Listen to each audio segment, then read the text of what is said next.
ஓம் சிவாய. நாள் என் செய்யும் வினைதான் என் செய்யும் என நாடி வந்த கோழி என் செய்யும் கொடுங்கோட்டு என் செய்யும் குமரேசர் இரு தாளும் சிலம்பும் சதங்கையும் தண்டையும் சண்முகம் தோளும் கடம்பும் எனக்கு முன்னே வந்து தோன்றிடனே. உலகமெங்கும் வாழ்ந்து கொண்டிருக்கும் ஸ்ரீ ஸ்பிரிச்சுவல் ஜோதிடம் டிவி நேயர்களுக்கு சைதை ராஜாவின் அன்பான வணக்கங்கள். நாம் இப்பொழுது இந்த எபிசோடில் தமிழ் மாத ராசி பலன், தை மாத ராசி பலன்களை பார்க்க இருக்கிறோம். உங்கள் அத்துணை பேருக்கும் எங்களது இனிய நல் பொங்கல் வாழ்த்துக்கள். இந்த தை மாதத்தில் 11ஆம் தேதி பௌர்ணமி திதி வருகிறது. தை 26 அமாவாசை திதி வருகிறது. வாக்கிய பஞ்சாங்க அடிப்படையில் பலன்களை பார்க்கலாம் வாங்க. மேஷ ராசி காலபுருஷனுக்கு முதல் ராசி அஸ்வினி பரணி கார்த்திகை முதல் பாதம் உள்ளடக்கியது. தமிழ் மாதம் தை மாதம் இந்த கிரகங்கள் எப்பேற்பட்ட பலன்களை வழங்கப் போகிறது மேஷராசிக்கு அப்படின்னு பார்த்தீங்கன்னா, முதல்ல ராசிநாதன் நல்ல நிலையில் இருக்கிறாரா? சூப்பராக இருக்காருங்க. 9ஆம் இடத்துல குரு வீட்டில், குரு பார்வையில் 20 நாளும், 10ஆம் வீட்டில் மகரத்தில் 9 நாளும் அமர்ந்திருக்கிறார். நல்லவன் நல்ல இடத்துல இருக்கார். குரு பார்வையில் அதிகபட்சமாக 20 நாள் இருக்கிறதால தெளிவான சிந்தனை, செயல்கள், எண்ணங்கள் ஏற்படும். எடுத்த காரியம் சக்ஸஸ் ஆகும். பாக்கியஸ்தானத்தில் போய் அமர்ந்திருக்கிறார். ராசியில் குரு இருக்கார். 12ல் ராகு, 11ல் சனி பகவான், 10 குடையவன் 11ல். 7ஆம் இடத்து அதிபதி உங்களுக்கு பார்த்தீங்கன்னு சொன்னால் 9ஆம் இடத்துல குரு பார்வையில் இருக்கார் அதிகபட்சமாக.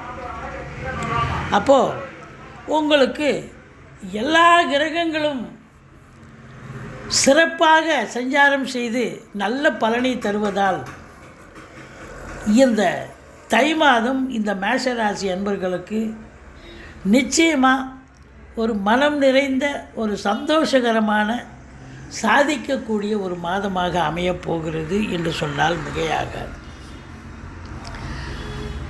ராசிநாதன் உங்களுக்கு 9ஆம் இடத்தில் அமர்ந்திருக்கிறார். அமர்ந்து 8ஆம் பார்வையாக 4ஆம் வீட்டை பார்க்கிறார். அப்போது இந்த மேஷ ராசியில் பிறந்த அன்பர்களுக்கு வீடு, மனை, ஃப்ளாட்டு இதை வாங்கணும் அப்படிங்கன்னு உட்காந்து பேசி நல்ல முடிவாக எடுத்து அதை செயல்படுத்துவீங்க. ஏன்னா 4ஆம் வீட்டை செவ்வாய் பார்த்தாருன்னு சொன்னால் கண்டிப்பாக இடம் சம்பந்தப்பட்ட விஷயங்கள் உங்களுக்கு கூடி வரப்போகிறது அப்படின்னு அர்த்தம். சரி, இந்த மாதம் தொழில் எப்படி இருக்கும், வேலை எப்படி இருக்கும், வேலை பண்ணுறவங்க இல்லை தொழில் பண்ணுறவங்க எப்படி இருப்பாங்க, அதானே முக்கியம். உங்களுக்கு பாருங்கள், 10ஆம் இடத்து அதிபதி சனி 11ஆம் இடத்தில் அமர்ந்திருக்கிறார். 5க்குடைய சூரியன் 10ஆம் இடத்தில் இருக்கிறார். அப்போது சிறப்பு தானேங்க. எதை தொட்டாலும் உங்களுக்கு சக்ஸஸ். வேலை, அதாவது தொழில் பொறுத்தவரையிலையும் உங்களுக்கு சொந்த தொழில் பண்ணுறவங்களுக்கு நல்ல இன்வால்மெண்ட்டாக பண்ணுவீங்க. கடன் காட்சிகள் கேட்குற இடத்துல கிடச்சி அதை தொழிலை விரிவாக்கம் பண்ணுறதோ அல்ல தொழிலை இன்னொரு பிரான்ச்சு ஓப்பன் பண்ணக்கூடிய ஒரு நிலையில் அமைந்து நல்ல வாடிக்கையாளர்களை கவர்ந்து நல்ல சிறப்பாக பணிபுரிந்து நல்ல சம்பாத்தியத்தை பார்க்க போகிறீர்கள். உத்தியோகத்தில் இருக்கிறவங்க பார்த்தீங்கன்னு சொன்னால் எல்லா சலுகைகளும் கிடைக்கும். ட்ரான்ஸ்ஃபருக்காக காத்திருக்கிறவங்களுக்கு ட்ரான்ஸ்ஃபர், ப்ரமோஷனுக்காக வெயிட் பண்ணுறவங்களுக்கு ப்ரமோஷன், இன்க்ரிமெண்ட்டு கிடைக்கும். அதே நேரத்தில் நிர்வாகத்தின் மூலம் சலுகைகள், அதாவது லோன் வாங்கணும், வீடு கட்டணும், இதுபோல் ஏதாவது ஒரு ஃபெசிலிட்டிஸ் உங்களுக்கு கண்டிப்பாக கிடைக்கும். உங்களை பொறுத்தவரையிலையும் நிர்வாகத்திலையும் உங்களுக்கு நல்ல பேர் புகழ் கண்டிப்பாக கிடைக்கக்கூடிய ஒரு மாதம். இந்த மேஷ ராசி உங்களுக்கு ஒரு மேன்மையான ராசி இந்த தை மாதம் அப்படின்னு சொல்லலாம். தை பிறந்தா வழி பிறக்கும், தங்கமே தங்கம்னு பாட்டு பாடினாங்க. அதுலேயும் இந்த சிட்டியை தவிர்த்து இந்த கிராமங்களில் வசிக்கும் விவசாயம் சார்ந்த பிரிவில் பணியாற்றக்கூடியவர்களுக்கு ஒரு பொக்கிஷமான ஒரு மாதம். இது ஒரு பண்டிகை மாதம்னே சொல்லலாம். அவங்கள பொறுத்தவரையிலையும் பொங்கல் பண்டிகை அப்படின்னா அது வருஷத்துக்கு ஒரு தடவை ரொம்ப சந்தோஷமாக இன்வால்மெண்ட்டாக பண்ணக்கூடிய ஒரு மாதம், சிறப்பாக இருக்கும். 5ஆம் இடத்தை குரு பார்க்கிறார். பிள்ளைகளுடைய உயர்கல்வி மிக சிறப்பாக இருக்கும். 5ஆம் வீட்டு அதிபதி 10ல் போய் உட்காந்துருக்கார். அப்போ பிள்ளைகள் உயர்கல்வி சிறப்பாக இருக்கும். உயர்கல்வி முடித்தவங்க வேலை வாய்ப்புக்காக முயற்சி பண்ணால் வேலை வாய்ப்பும் கிடைக்கும். பூர்வீக சொத்து இது வரைக்கும் பிரிச்சிங்கள்னு சொன்னால் இந்த காலகட்டத்தை பயன்படுத்தி கொள்ளுங்கள். கண்டிப்பாக உங்களுக்கு பயனுள்ளதாக இருக்கும். நீண்ட நாளாக குழந்தை பேர் இல்லாதவர்கள் குழந்தை பேர் கண்டிப்பாக கிடைக்கும்.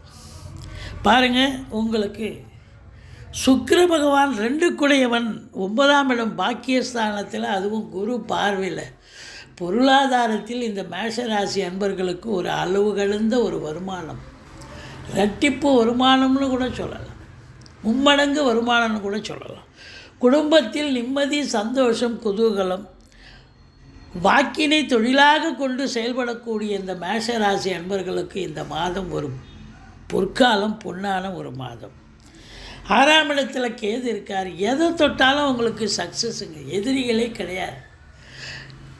கடன் பிரச்சனை இருந்தால் படிப்படியாக குறையும். புதுசாக கடன் வாங்கி வீட்டு சுப செலவுக்கு உதவும்.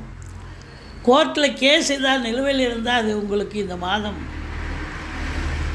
நல்ல ஒரு தீர்ப்பு, உங்களுக்கு சாதகமான தீர்ப்பு வரக்கூடிய அமைப்பு இருக்குது. மற்றபடி 7ஆம் இடத்தை குரு பார்க்கிறார்.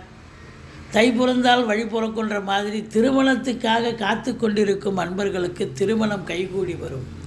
நண்பர்களால் ஆதாயம், கூட்டு தொழில் செய்பவர்களுக்கு கூட்டாளிகளால் நன்மைகள் நடக்கக்கூடிய ஒரு அமைப்பு சிறப்பாக இருக்குது.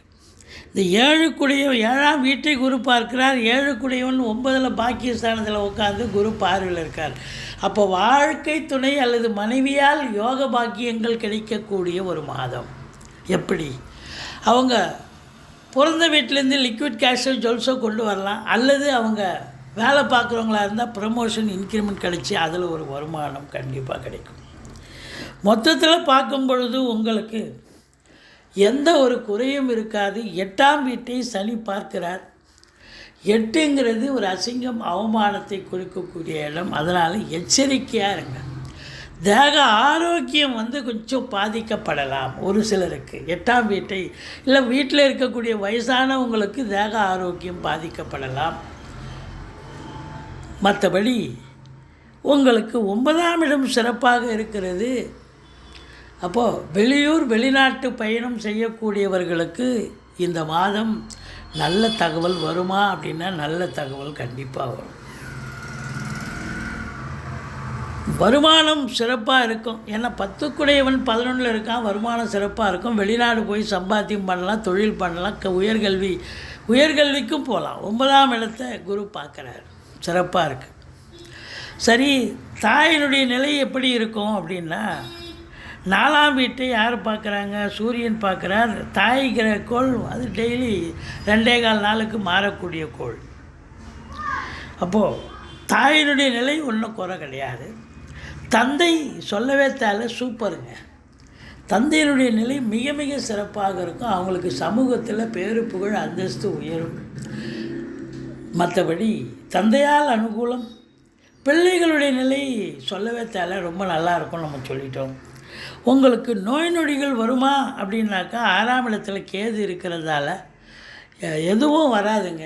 விரோதி இருக்க மாட்டாங்க. நோய் நொடிகள் வந்தாலும் கண்ட்ரோலாக தான் இருக்கும், பயப்பட தேவையில்லை. நோய் நொடிகளே இல்லைன்னு சொல்லலாம்.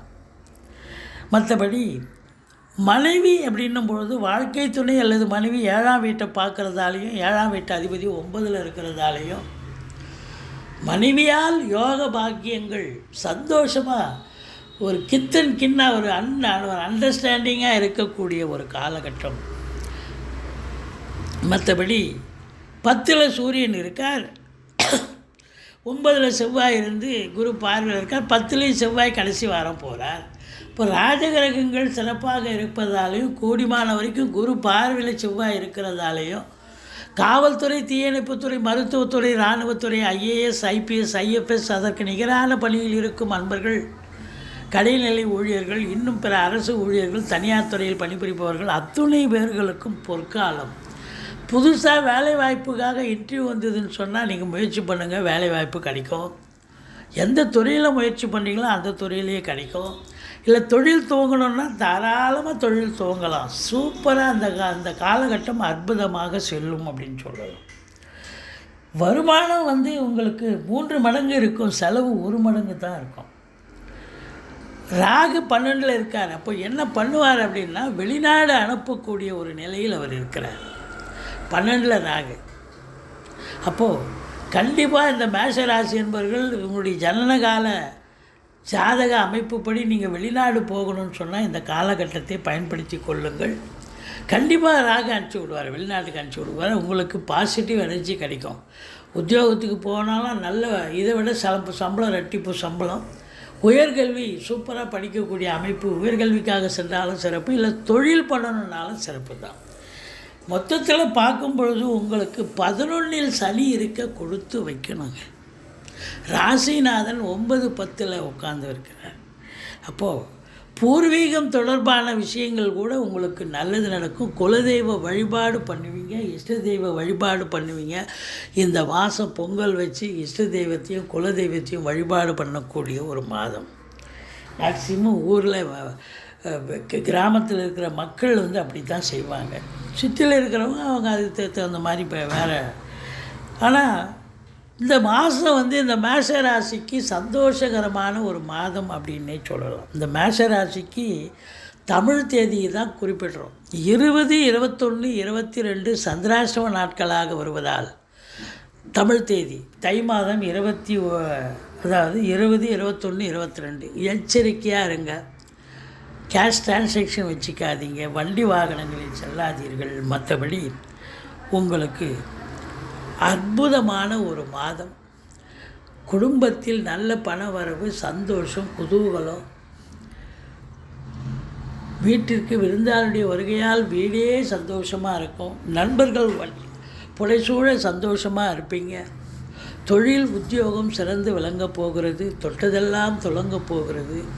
இந்த மாதம் மேஷராசி அன்பர்களுக்கு மேன்மையான சந்தோஷகரமான ஒரு மாதம் என்று சொன்னால் மிகையாகாது. நீங்கள் வணங்க வேண்டிய தெய்வம் அப்படின்னு பார்த்தீங்கன்னா துர்க்கையை வழிபாடு செய்யுங்கள். மற்றபடி உங்களுக்கு குறை ஒன்றும் இல்லை. ஐயப்பனை போற்றுங்கள்.